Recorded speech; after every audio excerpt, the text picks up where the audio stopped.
रुद्राक्ष को लेकर एक बात कही कि अगर नज़र लगती है तो रुद्राक्ष पहन ले, तो क्या सच में रुद्राक्ष पहनने से नज़र उतर जाती है? लगती ही नहीं है, उतरेगी क्या? ठीक है, अगर आपने अच्छा रुद्राक्ष पहना है, उसको ढंग से आप उसकी केयर करते हो, उसको मंत्रों से और पूजा से उसको बार-बार उसको इन्वोक करते रहते हो, अभिमंत्रित करते रहते हो, रुद्राक्ष आप 1000 साल पहनो, आपको कुछ नहीं होने वाला।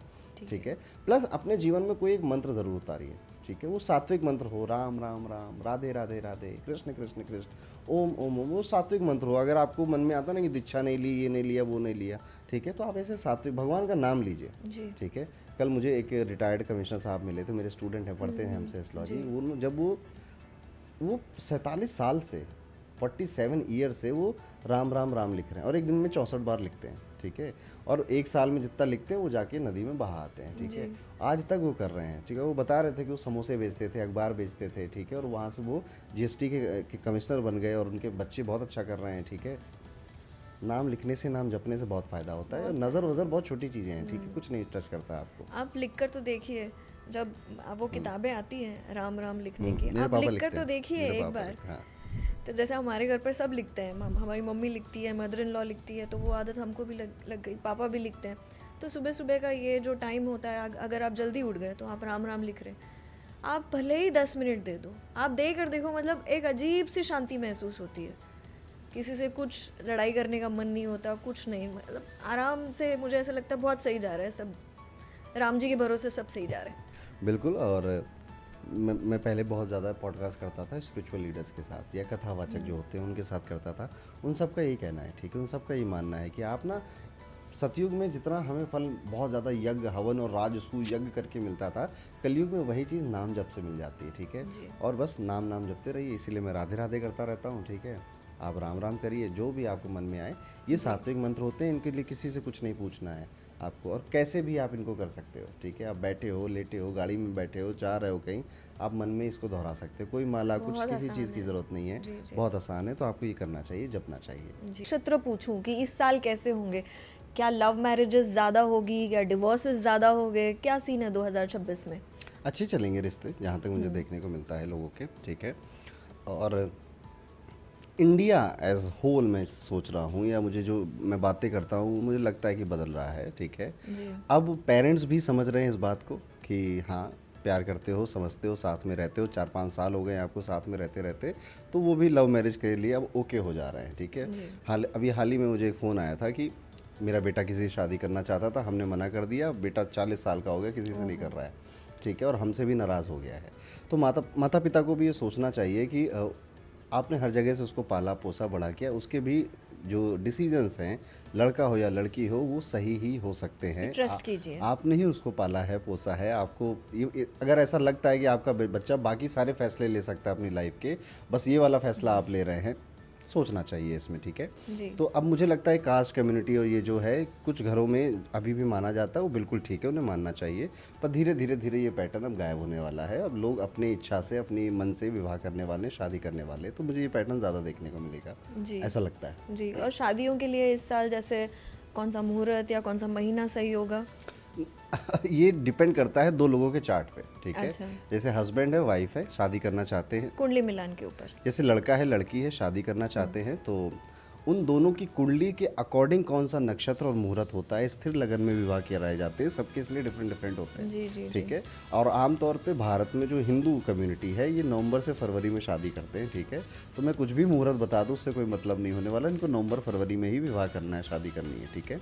बस एक चीज़ अब मैं धीरे धीरे देख रहा हूँ, मैं अपने दोस्त की बहन की शादी में भी गया था, अब लोग दिन में शादी करने लग गए। अच्छा। ठीक है? अब उनको वो बात समझ में आ रही है कि ये जो मुगलों के टाइम पे रात में हमने शादी करना शुरू करा था, अब वो पैटर्न धीरे धीरे ब्रेक हो रहा है। अब लोग धीरे धीरे दिन में शादी कर ले रहे हैं, रात में अपना वरमाला करके आपको पार्टी देकर एक दिन में निपटा। एक दिन में, रात में ख़त्म हो गई बस वो पार्टी के बाद, वो खाना खाने के बाद। पहले अभी तक क्या होता था कि पार्टी होगी, उसके बाद शादी होगी, आशीर्वाद पहले मिल जाएंगे आपको, शादी आप एक्चुअली में बाद में करोगे। ठीक है? तो वो पैटर्न भी अब धीरे धीरे फैमिलीज में बदल रहा है। नए लोग आ रहे हैं, नए सोच आ रही हैं, और आपको इंटरनेट का जो एक्सपोजर है उससे भी ज्ञान मिल रहा है, नॉलेज मिल रही है, तो लोग इसको एक्सेप्ट कर रहे हैं। ये भी मुझे देखने को मिल रहा है। पर आपने जो ये बात कही अभी कि पहले जैसे रात को शादियां हुआ करती थी, पर वो भी तो मुहूर्त के हिसाब से ही हुआ करती थी ना। बिल्कुल, रात में भी मुहूर्त निकाले गए, फिर बनाए गए। पुराने टाइम में क्या होता था कि जितना मैंने सुना है कि जो मुगलों का टाइम पीरियड हुआ करता था उसमें बहुत सेफ्टी और सिक्योरिटी नहीं थी, स्पेशली जो हिंदू कम्युनिटी है उनको, तो ये रात में शादी कर लेते थे। अब कोई भी अच्छा सा मुहूर्त देख कर कि हम रात में अंधेरे में चुपचाप शादी करके निकल लेंगे अपना, ठीक है, ऐसा सोचते थे। क्योंकि ऑफकोर्स एक मुस्लिम किंग है जिस वजह से दिक्कत होती होगी। अब वो क्या, वो प्रथा बन गई कि अब सब रात में ही विवाह करने लग गए, रात में ही शादी करने लगे। ये ब्रेक हो रहा है, ये टूट रहा है। तो कई सारे धर्मगुरु सामने आए जिन्होंने इस बात को सामने रखा, अब लोग मान रहे हैं, उसे एक्सेप्ट कर रहे हैं। तो मेरे हिसाब से ये भी एक अच्छी चीज़ है, बेहतर चीज़ जी है। जी, ये लॉजिक मुझे पता नहीं था। एक लॉजिक आपको और नहीं पता होगा, आप अभी भी भारत के गाँव में जाएंगी तो महिलाएं आपको घूंघट में नजर आएंगी, ठीक है। घूंघट एक क्या हो गया कि लज्जा है, प्राइड है, हमारा सम्मान है, उसका एक सिंबल बन गया है। जबकि घूंघट हमेशा से बोल्डनेस का सिंबल था। घूंघट हिंदू कल्चर का हिस्सा था ही नहीं। घूंघट आया है मुगलों से, ठीक है। तो जब मुगल राजा आते थे, जैसे मुगल राजा आए भारत में, इन्होंने रूल किया यहाँ पर, तो इनकी जो रानियाँ होती थी ये बहुत डिज़ाइनर तरह के नकाब या फिर उसको पहना करती थी अपना चेहरा ढकने के लिए, ठीक है, कि हमारा चेहरा ना दिखे। जैसे आज भी हिजाब वगैरह पहनते ना, चेहरा ना दिखे, ठीक है। ये मुगल रानियों ने शुरू किया था कूल लगने के लिए, या फिर जो भी XYZ रीज़न हो सकता है, इसको फॉलो किया जो इंडियन महारानियाँ हुआ करती थी, ठीक है, कि अच्छा ये रानी है मुगलों की, ये ऐसे पहन नहीं तो हम घूंघट पहनेंगे, ठीक है। तो ये चीज़ एक्चुअली में आप देखोगे तो हाई क्लास से स्टार्ट हुई थी। आज उन सभी रानियों के घूंघट उतर गए हैं, वो मॉडर्न हो गई हैं, उनके बालों में कलर आ चुके हैं, सब कुछ हो गया है। लेकिन जो हमारी गांव की महिलाएं हैं आज भी उसको फॉलो कर रही हैं। तो घूंघट कभी भी था ही नहीं भारतीय परंपरा में, ये यहाँ से ऐसे शिफ्ट आया है, ठीक है। और घूंघट की वजह से पिछड़ा हुआ देश माना जाता है। अब घूंघट पिछड़ेपन का वो सिंबल बन गया है, जो कि उस टाइम पे था कि रॉयल्टी का सिंबल हुआ करता था, ठीक है। तो ऐसे इतिहास, इसलिए मैं कहता हूँ सबसे पावरफुल या सबसे ताकतवर कोई चीज़ है तो वो सिर्फ वक्त है, सिर्फ समय है। वो सब बदल देता है, अच्छे को बहुत बुरा बना देता है और बुरे को क्या बना देता है, वक्त वक्त वक्त, समय। समय से ज़्यादा अच्छा और पावरफुल कोई टूल नहीं होता, कोई चीज़ नहीं होती। एब्सोल्युटली। चलिए, और काफ़ी लोग मैनिफेस्ट करते भी हैं। तो जैसे आपने लिखने के बारे में बताया कि इसको लिख कर मैनिफेस्ट कीजिए, तो कुछ और मैनिफेस्टेशन के उपाय आप बता सकते हैं कि और कैसे किया जा सकता है? कि जैसे हम वाटर मैनिफेस्टेशन के बारे में आपकी कोई भी मैनिफेस्टेशन पूरी नहीं होगी अगर ये एक चीज़ आपके पास नहीं है। ये एक चीज़ अगर आपके अंदर है, आपके पास है, तो देखिए तरीके बहुत है, टेक्निक बहुत है, पर मंजिल तो एक ही है ना। वो यही एक चीज़ आपको पहुंचा सकती है, और उस एक चीज़ का नाम है अटूट विश्वास। अटूट विश्वास। मैं अपनी स्टूडेंट से मिला हूँ राव्या जी, ठीक है। मुझे लगता था मेरे अंदर वो अटूट विश्वास है, मैं दंग रह गया उनको देखकर, ठीक है। मेरी स्टूडेंट हैं, वो अपना हीलिंग का चैनल भी चलाती हैं। उनका जितना विश्वास है मैनिफेस्टेशन पे मैंने किसी को नहीं होगा ही होगा। मतलब अगर मैं कह दूं कि अरे लगता है कि नहीं भी तो हो सकता है ना, लॉजिक आ जाता है ना, जब जैसे ही लॉजिक बीच में आता है मैजिक किल हो जाता है, ठीक है। पर वो गुस्सा हो जाते हैं, आपने ऐसे कैसे बोल दिया, क्यों नहीं होगा, ठीक है, आपका नहीं होगा मेरा तो होगा। गुस्सा हो जाते हैं, नाराज़ हो जाते हैं, ठीक है। मुझे कोई कह दे तो मैं कहूँगा यार ठीक है चलो तुम कह रहे हो, मुझे क्या फ़र्क पड़ा, पर मैं लड़ूंगा कभी किसी से नहीं, ठीक है। पर ये है अटूट विश्वास, कि इतना बड़ा विश्वास है। जैसे मैं कह दूँ कि राधा रानी नहीं होती, कन्हैया नहीं होते, तो इस चीज़ पे मेरा अटूट विश्वास है, तो शायद मैं लड़ जाऊँ किसी से।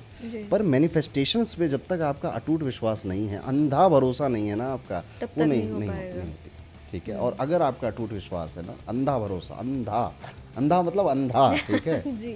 मतलब कोई इफ एंड बट नहीं है वहाँ पे, आपको एक्चुअली में ये लगता है कि ये तो होता है, ये तो सच होता है। अगर आप डाउट के साथ जा रहे हो यहाँ पे, या ट्राई करने जा रहे हो आप यहाँ पे, तो वो विश्वास धीरे धीरे बिल्ड होता है।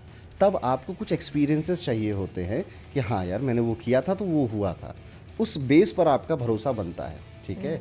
जो लोग ये एक्सपीरियंस कर चुके होते हैं उनका विश्वास बहुत बढ़ जाता है, ठीक है।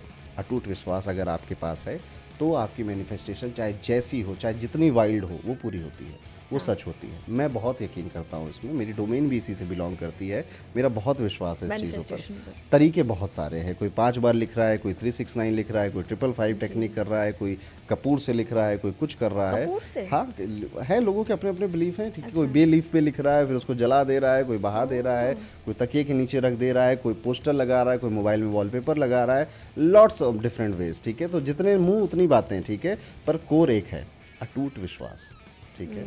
आपका अंधा विश्वास। लोग विजन बोर्ड बनाते हैं हर साल, कई लोग अपना विजन बोर्ड बनाते हैं, देखते नहीं साल भर में दोबारा, ठीक है। तो अगर आप ऐसा कुछ भी कर रहे हो, देखो, रोज़ सुबह देखो, रोज़ रात में देखो, उसको पढ़ो, उसको इमेजिन करो, ठीक है।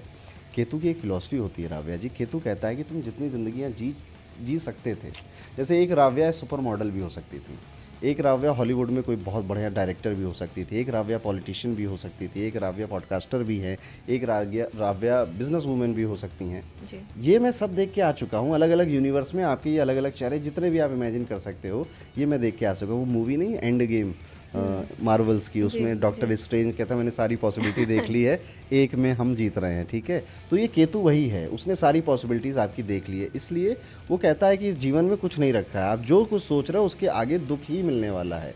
आप अमीर होने का सोच रहे हो, आप बहुत ज़्यादा स्पिरिचुअलिटी के बारे में सोच रहे हो, बहुत पढ़ने के बारे में, बहुत धन के बारे में, बहुत अच्छे रिश्तों के बारे में सोच रहे हो, एक दिन इससे थक जाओगे। एक दिन आप कहोगे कि इसके आगे क्या है, इसके आगे क्या, इसके आगे सिर्फ मोक्ष होता है, इसके आगे सिर्फ आत्मा का बंधन टूटना होता है। तो केतु ये सब एक्सपीरियंस कर चुका है, केतु ही ये सब आपको दिलवा सकता है, केतु ही असली मालिक है मैनिफेस्टेशन का, ठीक है। केतु ही डिटैचमेंट का और सेपरेशन का भी प्लेनेट है। तो अटूट विश्वास कब होगा, जब आपके मन से डिटैच हो जाएंगे वो सारे थॉट कि मैं नहीं अचीव कर सकता, मैं तो लायक ही नहीं हूँ। जब आप इनसे ये सेपरेट हटाना होगे, पड़ेगा आपको ये। जब आप इनसे सेपरेट होगे, जब आप इनसे अलग होगे, तब आत्मा का परमात्मा से मिलन होता है, ठीक है। हम सबको क्या कहा जाता है, हमको कहा जाता है अहम ब्रह्मास्मि, ये सब हमने सुना हुआ है, जी। वेब सीरीज़ में सुना हुआ है, कई लोग डायलॉग में यूज़ करते हैं। हम एक्चुअली में ये बात सच है, आपके अंदर ही ब्रह्म है। जिस ब्रह्म से आप रोज़ मांगते रहते हो ना, ठीक है, वो ब्रह्म आपके अंदर ही है, ठीक है। अब वो ब्रह्म यहाँ पर है और आप यहाँ पर हो, ये इंटरनल स्टेट होती है हमारी, ठीक है। अब इसके बीच में फिर क्या, इसके बीच में आपके ट्रॉमा है, आपके डर है, आपके फियर है, आपके जो लाइफ एक्सपीरियंसेस हैं जिन्होंने ये बताया कि आप कुछ नहीं कर सकते, ठीक है, ये सब भरा है। जैसे धीरे धीरे इनसे इंसान डिटैच होता जाता है, तब वो अपने अंदर के ब्रह्म से मिलता है। फिर वो इंसान जो कहता है वो हो जाता है, जो लिखता है वो हो जाता है, ठीक है। ये है केतु की फिलॉसफी।